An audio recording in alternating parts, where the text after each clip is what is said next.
Hey everybody, this is a quick video in case you have a Kenmore brand washing machine and it's giving you an LID error or a lid error and you're wondering what's going on here.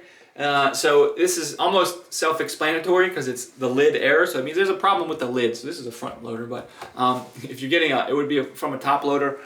So basically the lid error just means one of two things. One is if you have the lid open and you're trying to hit the start button, it will give you this error.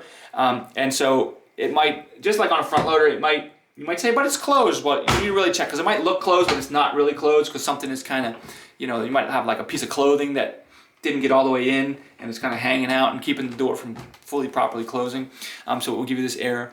And also, like if you run multiple cycles without opening it, like if you put something in there that you think is really dirty and you're going to run multiple cycles on it, or you're trying to, get something, anyways, if you do multiple cycles without opening the lid, it'll also end up giving you this error. And all you need to do there is just open and close the lid and it will get rid of this error. So anyways, hope this video helped you. Thanks a lot for watching. Have a great day.